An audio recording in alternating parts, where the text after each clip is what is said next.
À travers l'exposition L'œuf ou la tuile est retracé le parcours exceptionnel de Dominique Pire, qui reçut le prix Nobel de la paix en 1958. C'est ici à Huy qu'il a vécu, a pensé et développé toutes ses œuvres. Nous avons voulu donner la parole aux personnes qui l'ont connu, ont travaillé avec lui, l'ont aimé. Chacune d'entre elles a été touchée, marquée par cette rencontre et désirait en témoigner.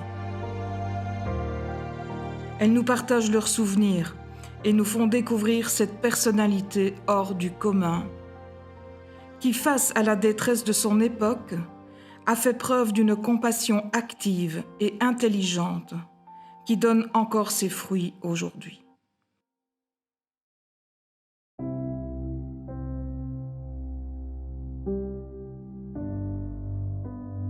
Donc le père Pire, je l'ai connu dans les années 1942.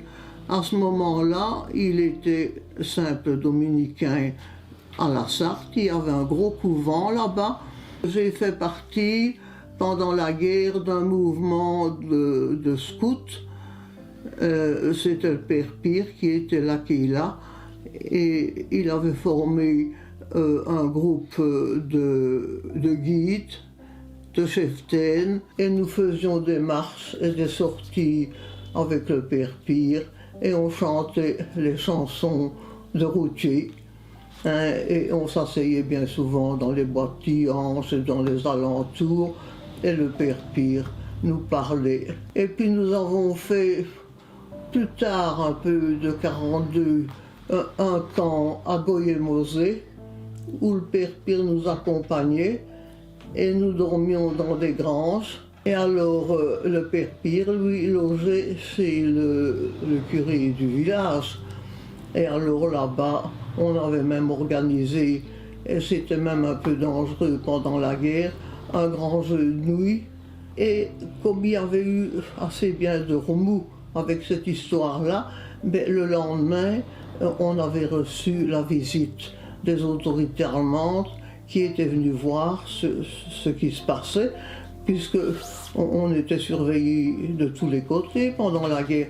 Et le père Pire avait même emporté avec lui un drapeau belge que les Allemands n'ont pas découvert, ce qui pouvait être dangereux parce que le père Pire faisait partie de l'armée secrète.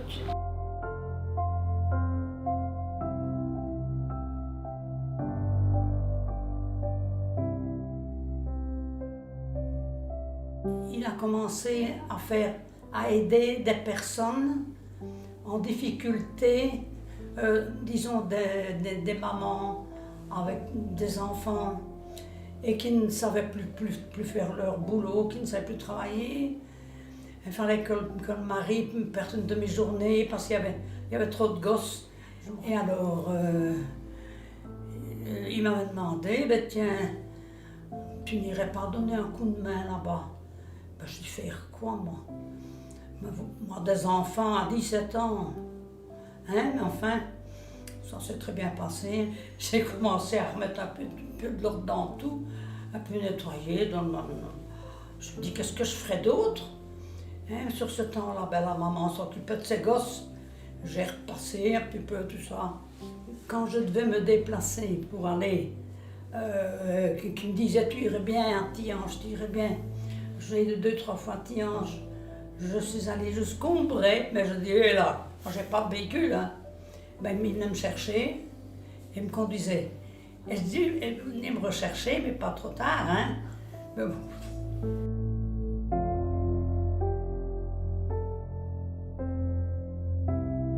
Il avait fondé l'aide aux personnes déplacées, qui existe toujours actuellement. C'est ça qui est formidable. Toutes ces œuvres existent encore actuellement, comme notamment les Utopées. Alors, moi je me suis occupée de l'aide aux personnes déplacées. Je mettais en rapport les parrainages, je mettais en rapport des personnes de France, de Belgique, qui correspondaient avec des personnes déplacées d'Estonie, qui était d'Estonie et qui croupissait dans des camps en Allemagne et en Autriche. Et je recevais alors à ce moment-là des rapports de personnes. Ces rapports étaient souvent écrits en allemand, comme je connaissais les langues, ça allait. Et voilà, et je cherchais un responsable, une personne pour correspondre avec la personne qui était dans les camps. Elle était contente d'avoir des contacts avec la Belgique ou la France, l'Angleterre aussi. Ça s'appelait les parrainages mondiaux, l'aide aux personnes déplacées, qui existe encore actuellement. Hein. C'est la reine Elisabeth qui est venue. À la troisième invitation, elle est venue chez le père Pire, parce que les 2 fois elle n'était pas bien, ça fait qu'elle n'était pas venue. Et la 3e fois, elle est venue avec le vicomte d'Avignon. Elle était très intéressée, elle posait des bonnes questions. Elle demandait ce que c'était comme carte contre le mur. Je dis, ce sont des cartes d'Allemagne, d'Autriche et de Trieste. Hein? Et alors, tout ça l'intéressait. Voilà quelque chose qui est arrivé la veille du jour où la reine est venue. J'étais une des dernières à partir et il y avait une rampe pour monter à l'étage. Et je me tenais à la rampe, voilà la rampe, la veille du jour où la reine devait venir, voilà la rampe qui me reste dans la main. Je vais y trouver Tintin, je dis, écoute bien, il faut absolument qu'on répare ça, parce que si c'est arrivé, et la reine tombait en arrière, c'était un escalier un peu en tournant là, hein. Mon Dieu. Alors heureusement, le père Pire a trouvé quelqu'un qui est venu rattacher la rampe, et heureusement, parce que sinon c'était été la reine qui serait tombée, ça aurait été une catastrophe ça. Hein. Il y a eu aussi l'abbé Pierre qui est venu, on nous avait appelés les Pirettes, et alors il avait dormi par terre au lieu dans son lit, parce que le père Pierre lui avait fait un bon lit, mais il a dormi par terre alors. Parce que le père Pire, déjà avant, il s'occupait des pauvres pendant la guerre de la Sarthe et tout ça, puisqu'il était au couvent de la Sarthe. Hein. Mais après, il a fait un home à côté, et ils étaient très bien, là c'était tous des Russes.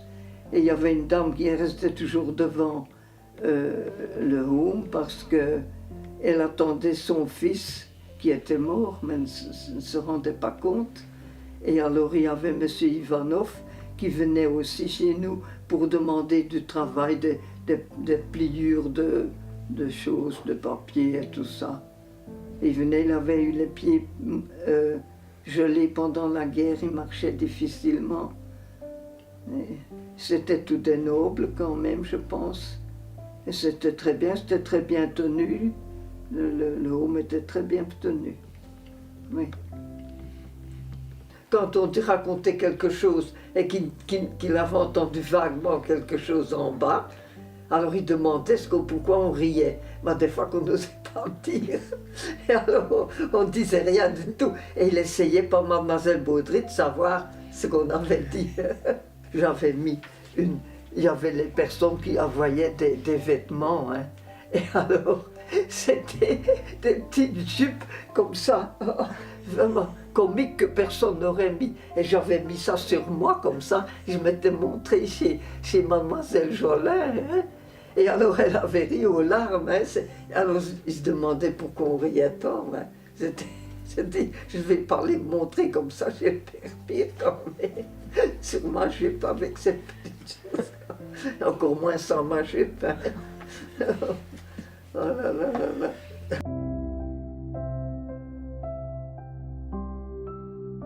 Et puis alors nous avons fait partie pendant quelques années des stations de plein air qui étaient aussi organisées par le père Pire, et nous allions chercher le ravitaillement dans ce beau couvent-là de la Sarthe, et on avait des grandes cruches émaillées comme il y avait à cette époque-là, remplis de gruau d'avoine et c'était souvent le repas de midi.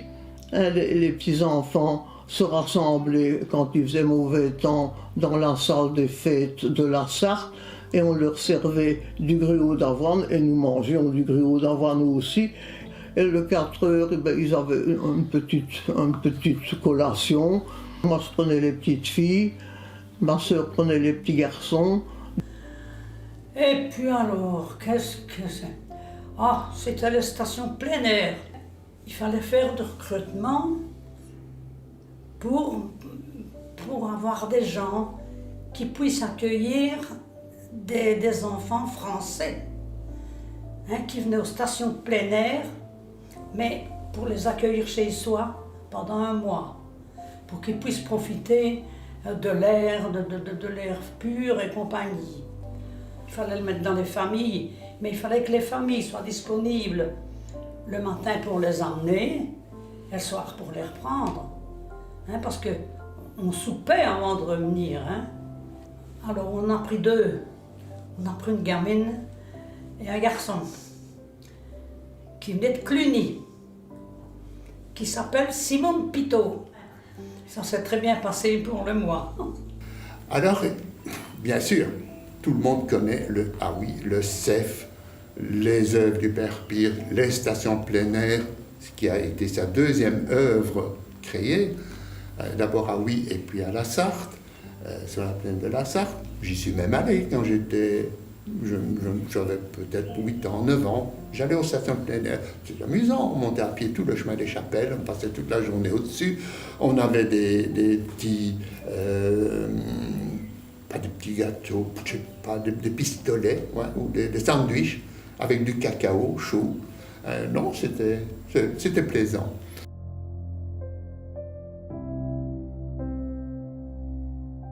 Et il y a une chose, peut-être deux petites choses dont on parle moins et que j'ai pu connaître aussi, c'est le petit cercle et le grand cercle. Bon. Et ça, c'est une invention du Père Pire. Il recevait dans son petit bureau qui se trouvait au-dessus du jardin de la rue du Marché, un bureau qui donne vers le musée, là vraiment, s'il existe encore ce bureau. Il recevait, je crois que c'est une fois par mois, des jeunes filles. Il y avait le petit cercle et le grand cercle. Le petit cercle, c'était pour les écoles moyennes. Les autres, c'était pour un âge jusqu'à 18 ans, etc. Et ils discutaient d'un sujet, soit d'un sujet, un événement de l'actualité, soit d'un sujet philosophique, comme ça, à bâton rompu, et avec ces jeunes filles qui faisaient parler, qui communiquaient entre elles, etc. Il y a une autre chose aussi que peu de Hutois connaissent encore, n'ont peut-être pas de souvenance, c'est l'EGM. EGM, 3 lettres, créées par le Père Pire. Et EGM, c'est l'école des grands maîtres. Bon. Comment les grands maîtres ont-ils germé comme ça dans le cerveau du Père Pire? Le Père Pire s'est aperçu, il avait beaucoup de contacts naturellement avec des gens expatriés, des gens qui n'avaient plus de domicile fixe, des apatrides, etc. Et il s'est aperçu que pas mal d'artistes ou d'intellectuels n'avaient plus eu l'occasion de se présenter devant les gens, de faire des récitals, de faire des conférences pendant toute la guerre. Voilà. Et c'est ainsi qu'il a contacté différentes familles à Huy qui avaient des maisons avec des salons appropriés pour recevoir peut-être une trentaine ou une quarantaine de personnes venant écouter un pianiste ou un conférencier. Et c'est comme ça que je me suis trouvé à 3 ans sur les genoux de Stéphane Askenaz dans le salon chez moi où il y avait ce piano à queue. Et Stéphane Askenaz, c'est un des plus grands interprètes de Chopin connus. Encore maintenant, les enregistrements de Stéphane Askenaz sont reconnus comme des numéros 1 dans les enregistrements de Chopin. C'est le Père Pire qui prenait des contacts aussi. Il avait beaucoup de contacts avec les milieux littéraires ou artistiques. Hein. C'était un gars qui connaissait tous les artistes de la région. Hein. Oui, que ce soit le docteur Le Crenier au point de vue peinture, que ce soit à l'Essor, il organisait des expositions à l'Essor, l'ancien Essor, pas le nouvel Essor, l'ancien Essor de la rue de France. Il organisait des expositions avec les artistes locaux pour financer les stations plein air notamment.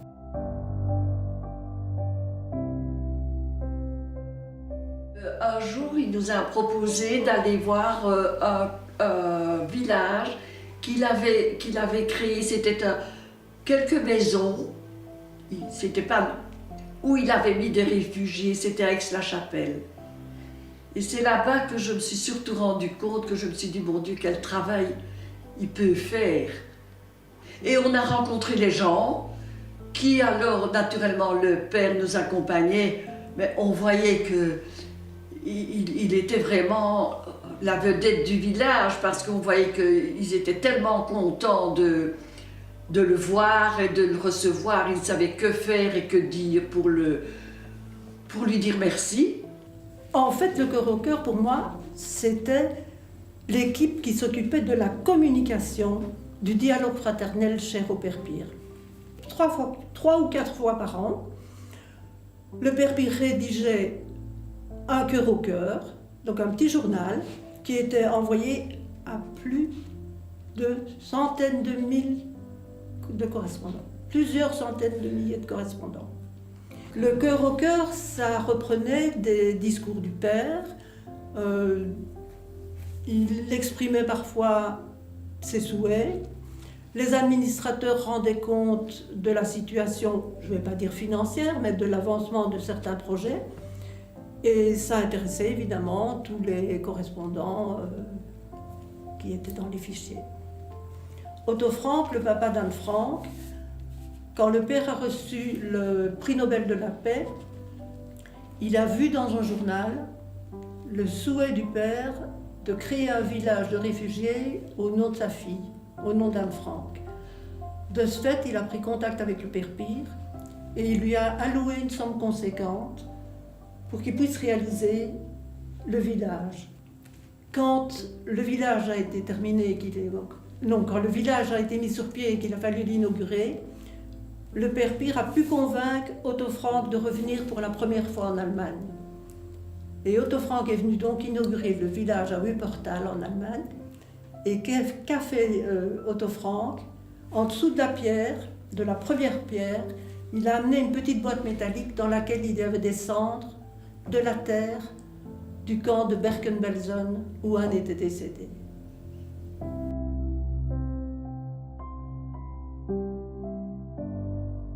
Quand le père Pire a eu le prix Nobel de la paix, hein, ça c'est le plus important, parce qu'on a eu des coups de téléphone sans arrêt. Et je me rappelle que j'entendais qu'on ouvrait et fermait la porte tout le temps, les gens qui avaient avec des félicitations, qui venaient féliciter, et les deux dames-là en bas, elles ne faisaient qu'ouvrir et fermer les portes. Et alors, sans doute que le père Pire avait le téléphone à l'oreille tout le temps aussi, hein. Sûrement ça. Je me souviens aussi du jour où il a reçu le prix Nobel de la paix. On était au bureau et on travaillait. Et on ne savait pas du tout, nous autres, il n'en avait jamais parlé. Et alors on entendait le téléphone, mais ça n'arrêtait pas de sonner. Et alors, mais ça résonnait dans tous les bureaux, quoi. On entendait. Et on se dit, mais qu'est-ce qui se passe, qu'est-ce qui se passe? Et puis alors, Tintin est venu nous dire, oh, bonne nouvelle, on vient d'apprendre que le père Pire a reçu le prix Nobel de la paix.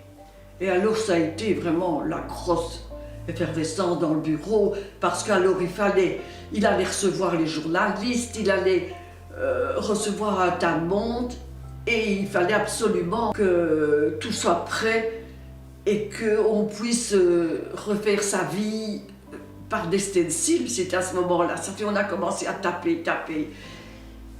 Et stenciler. Et alors moi je me suis proposée avec une autre employée, une autre collègue, s'il faut passer la nuit, on passera la nuit pour que tout soit prêt pour le lendemain, parce qu'ils recevaient déjà des journalistes. Et nous avions passé la nuit au bureau, à travailler très tard. Quand il a reçu le prix Nobel de la paix, nous étions, le bureau était juste en face de l'enregistrement. Hein. Et alors, était-ce le directeur de l'enregistrement ou le responsable, il est venu je ne sais combien de fois en chapeau et en gants pour venir féliciter le père Pire de son prix Nobel. Mais il était tellement pris qu'il s'est dit pour finir, je ne viens plus. Je crois qu'il lui a envoyé un mot. Quand le père Pire a reçu le prix Nobel, ce sont d'abord tous les médias qui l'ont su. C'est lui en dernier qui l'a appris. En fait, un télégramme est arrivé dans une petite commune flamande qui s'appelle Huys, H-U-Y-2-S-E. Père Pire, prix Nobel, Huys. Les facteurs, des facteurs un peu plus sutis, on va dire, on a déduit que ça pouvait être oui. Donc, on a fait suivre à oui. Évidemment, à oui, la poste, direct rue du Marché, à la rue du Marché. Une fête extraordinaire, le père Pire au couvent. Donc, on a dû téléphoner en disant « Père, vous venez immédiatement rue du Marché, il y a une nouvelle pour vous. » Et voilà comment le père a appris qu'il était prix Nobel. Ce prix Nobel de la paix est devenu une responsabilité nouvelle, un crédit moral très très important. Et donc, le père Pire, à ce moment-là, c'est devenu une voix très importante, une voix dans le monde, comme il le disait lui-même. Cette voix est devenue puissante, il parvenait, il était en contact avec, je dirais, n'importe qui. D'ailleurs, peu avant son décès, il a été approché par un ancien secrétaire général de l'ONU, c'était Utante. Et Utante proposait au père Pire de partir en mission de bons offices en compagnie de Martin Luther King. Il a eu ce prix Nobel pour, comme on dit, l'état d'esprit qui a animé son travail en faveur des réfugiés. Pour la petite histoire, à la fin de la Seconde Guerre mondiale, il y avait une catégorie de réfugiés qui restaient abandonnés dans ce qui restait des camps. Pourquoi? Parce que cette catégorie ne comprenait pratiquement que des malades, des tuberculeux, des cancéreux, des gens qui ne pouvaient plus jouer un rôle économique. Dominique Pire a pris conscience de l'existence de ce problème en écoutant une conférence, un conférencier. Et à ce moment-là, il a décidé d'aller se renseigner, d'aller à la rencontre de ces gens. Et de cette rencontre est née une idée de mobiliser les gens. Le but premier, c'était sensibiliser les gens sur cette problématique-là, de ces réfugiés. Pourquoi ces gens-là, pourquoi ces êtres sont abandonnés? Et tout ce travail se faisait sans tenir compte des aspects tels que religieux, politiques. Son souci était être au service ou au secours de ces gens en tant qu'êtres humains. Point. Peu importe ce qu'ils étaient, qu'ils pensaient autrement, croyants ou pas croyants, c'était le cadet de ses soucis. Eh bien, c'est cet état d'esprit-là qui lui a valu le prix Nobel de la paix.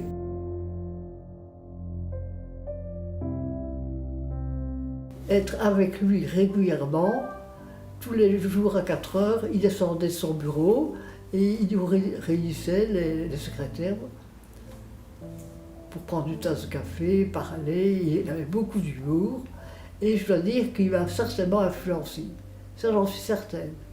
Quand il a commencé la campagne Île de Paix, eh bien, il m'a demandé pour être responsable pour tout le Hainaut occidental. J'allais dans les écoles pour un peu parlé des îles de paix, du Père Pire, etc. Et notamment de la personnalité du Père Pire. Et aussi, ah oui, bien souvent, quand je rencontre des personnes, ah oui, non, à Tournai, quand je rencontre des personnes, me disent « Ah oui, Madame Île de Paix !» C'est formidable quand même, hein. Donc vous voyez que ça m'a certainement influencé, hein. Il m'a influencé énormément. Oui, oui. Et je ne le regrette pas, loin de là. Loin de là. Parce qu'à Tournai, l'air de rien, j'ai quand même fondé moi-même Téléservice. Vous connaissez Téléservice de nom, hein. Donc ce sont des personnes qui sont seules et qui viennent dire bonjour avec une tasse de café, etc. Mais c'est moi qui l'ai fondé il y a 40 ans exactement. La première île de paix a vu le jour sur le terrain, au Pakistan oriental à l'époque. C'est cette région du monde qu'on appelle aujourd'hui le Bangladesh. Après 1958, Dominique Pire a été approché par l'ambassadeur du Pakistan à Bruxelles. À l'époque, il a invité pour visiter, pour se rendre au Pakistan en tant que spécialiste en matière de réfugiés. Nous, au Pakistan, nous avons des réfugiés sans solution depuis la scission entre l'Inde et le Pakistan, depuis 1947. Nous souhaitons bénéficier de votre expertise. Le Père Pire a répondu oui, j'irai volontiers pour discuter avec votre gouvernement, à l'époque c'était Islamabad. Et bon, voilà, comme il n'aimait pas faire les choses de manière précipitée, pour n'importe quelle initiative, il a besoin d'un peu de recul, il a besoin de consulter, il a besoin de consulter ses amis, hein. C'est pour ça qu'il avait une garde rapprochée et chacun de ses amis lui apporte son savoir-faire. Tantôt c'est un agronome qui parle, tantôt c'est un médecin, tantôt c'est un ministre, tantôt c'est un avocat, etc., etc. Le malheur ou le hasard a fait que, peu avant son arrivée là-bas, un cyclone a ravagé toute la région de Chittagong, au Pakistan oriental, donc l'actuel Bangladesh. Ce cyclone avait laissé plus de 18 000 morts. Le Père Pire, ayant entendu parler de ce drame, il a demandé au protocole de lui donner un minimum de temps pour aller à la rencontre de ce qui reste de ces familles sinistrées. Et là, il a vu le malheur et il a vu les dégâts causés par ce cyclone.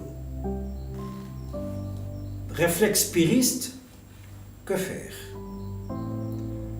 Mais surtout, que faire d'intelligent et de durable?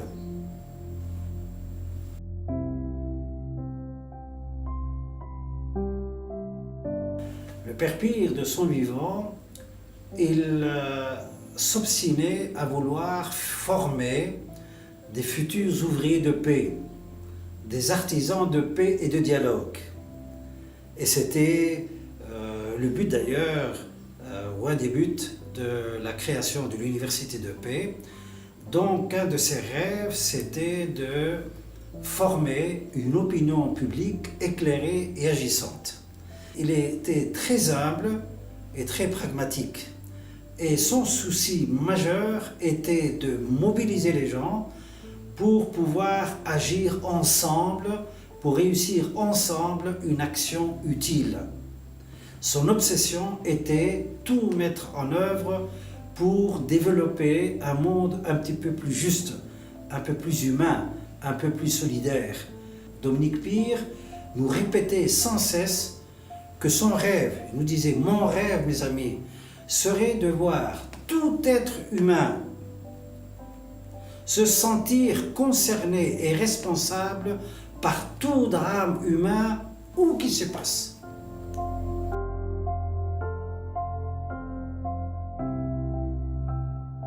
Mais le Père Pire, je l'ai connu en 1953, alors que j'étais en train d'installer le chauffage central avec M. Joseph Dauneux, qui était mon patron. Et le Père Pire, à ce moment-là, était à la tête d'une organisation qui s'occupait des personnes déplacées. Donc la plupart, c'était des Russes qui avaient fui le bolchevisme et qui étaient venus dans notre pays et peut-être encore ailleurs. Et c'est comme ça que j'ai rencontré un homme extraordinaire. J'en suis encore ému. Franchement. Et dans le bureau que je côtoyais, il y avait un Russe qui s'occupait de l'envoi des correspondances. C'était M. Ivanov. Un jour, M. Dauneux m'avait brûlé une jambe avec son chalumeau. Et c'est une des employées qui m'a soigné avec des pansements gras, je m'en rappelle très bien. Et après mon accident, le père Pierre m'a envoyé une belle carte, gentille, vraiment gentille, pleine d'humanité. Ce qui m'a marqué chez lui, c'était sa gentillesse. Il était plein d'humanité. On ne pouvait que l'aimer. C'était bien, c'était un type bien. Ah oui. Moi, je l'aimais beaucoup. Et comme tout qui travaille avec, c'était bien. Quand il y a un problème, le résoudre. C'est exactement. Il se sentait concerné. C'est exactement ça. Par ce qu'il voyait, la pauvreté, etc. Et il voulait faire quelque chose. Et une chose aussi assez extraordinaire, c'est qu'il dormait très peu. Donc il était quand même religieux. Il était dominicain, ça on oublie de le dire. Il vivait au couvent, donc il était obligé de se lever à 3 heures du matin, etc. Mais il ne dormait que 3 ou 4 heures, très peu. Il descendait le matin très tôt, vers 8 heures à son bureau, jusqu'à 6 heures. Pendant la guerre 40, c'est ça, 1940-1945, il a fait de la résistance. Et vous savez à ce moment-là que les dominicains avaient une tonsure, vous savez, une tonsure ici. Mais évidemment, comme il voulait se cacher qu'il avait des responsabilités, il a fait pousser ses cheveux. Résultat, c'est que à la fin, eh bien, il a eu l'autorisation par l'évêché de garder ses cheveux. Donc, il était le seul dominicain à ne pas être tondu. Mais le père Pire était une personne extraordinaire de gentillesse. Il était humble, prévenant, plein d'empathie pour son personnel. À cette époque, nous n'étions pas loin de 20 employés sur les 3 maisons, rue du Marché et rue des Sœurs Grises. Il souhaitait nous rassembler le plus souvent possible pour que nous nous connaissions toutes. Donc, il souhaitait que chaque jour, il y ait une pause café le matin et une l'après-midi. Et à ces pauses café, chacune, on y allait, suivant la charge de travail, etc. Quand il était au bureau, parfois la pause café se prolongeait, parce qu'il venait, il nous faisait part de ses nouveaux projets, des réalisations qui venaient de se terminer, et puis on parlait de tout et de rien, et tout le monde était content. Il privilégiait aussi le petit déjeuner pascal, le goûter de Noël, et les week-ends, il organisait souvent des balades pédestres. Il a fait énormément de voyages. Je l'ai vu circuler en voiture, en train, en avion, de par le monde. Il allait partout, il allait tout où il y avait un conflit. Il partait comme médiateur. Il voulait que la paix règne dans le monde. Le père Pire aimait beaucoup rigoler. Il aimait blaguer aussi. Et j'ai une petite anecdote. Je me trouve rue du Marché, dans le hall. On sonne à la porte d'entrée. J'ouvre. Je vois un monsieur bien mis, costume gris-perle, le petit chapeau, les lunettes de soleil. Et ce monsieur me demande pour rencontrer le père Pire. Je l'introduis, je lui dis, je vais voir si le père est là. Je me retourne, je fais quelques pas, et puis j'entends un rire derrière moi. Je me retourne, le père Hilar, qui avait enlevé son chapeau. Eh bien voilà, je l'avais toujours vu en robe blanche, et c'était sa première sortie en civil. Et il trouvait toujours une solution. Il trouvait toujours une solution à tout, moi je trouve. Et il savait où il devait frapper, à quelle porte il devait frapper. Hein. Moi je me souviens que j'avais été étonnée parce qu'il nous avait dit qu'il avait été reçu par Edmond Le Burton. Edmond Le Burton, qui était un grand socialiste, il était allé dîner avec. Et alors, je me souviens que Boubou, là, et Luce, avaient dit, vous avez osé aller, comme pour dire, enfin pourquoi? Pourquoi, dit-il, je ne pouvais pas aller? C'est pas parce qu'il a une autre. Tout le monde est frère, qu'il avait dit. C'est toute une aventure, le père Pire. Ah oui. Et il ne faudrait pas que ça se perde. Ça oui.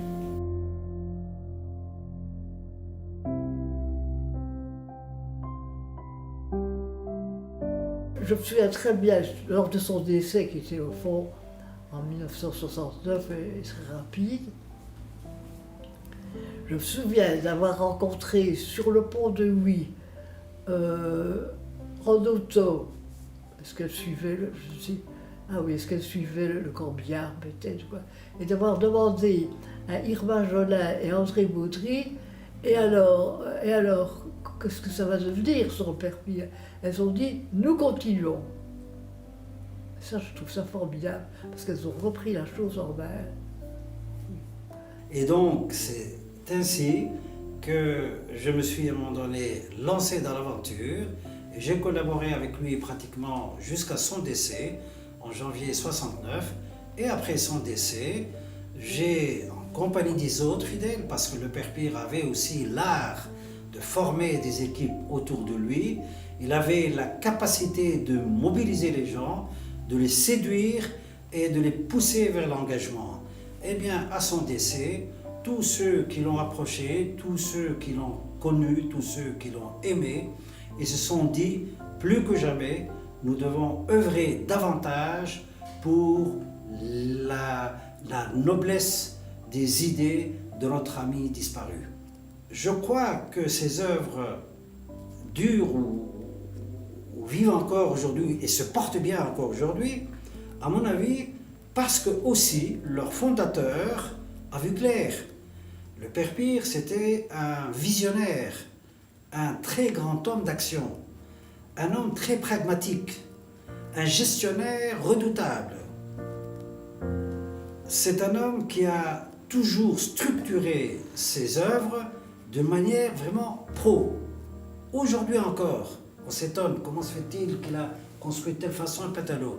Eh bien, c'est son intuition, c'est sa vision, c'est sa méthode, son approche.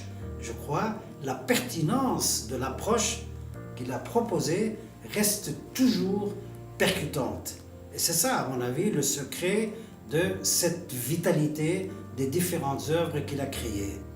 Eh bien, à nouveau, voilà, le père Pire a eu le bonheur, la chance d'avoir formé de bons artisans de paix et de dialogue, et je crois aujourd'hui, eh bien, ces œuvres récoltent finalement les semences de cette excellente vision et de cette excellente pédagogie. Il était conscient, il était lucide, il savait qu'il ne pouvait pas répondre à tous les problèmes. Mais donc, il avait quand même au moins le mérite de s'entourer de gens compétents. Et je peux vous assurer que Van der Rest, qui était donc athée, bon teint, franc-maçon pur et dur, il est devenu un des amis les plus proches du père Pire. Et ce gars-là a témoigné une fois en disant que si quelqu'un m'avait dit un jour, il suffisait de pousser sur tel bouton pour transformer Dominique Pire en franc-maçon, je ne l'aurais jamais fait. Parce que cet homme, tel qu'il est, avec son état d'esprit, je trouve son humanisme correspondre au mien.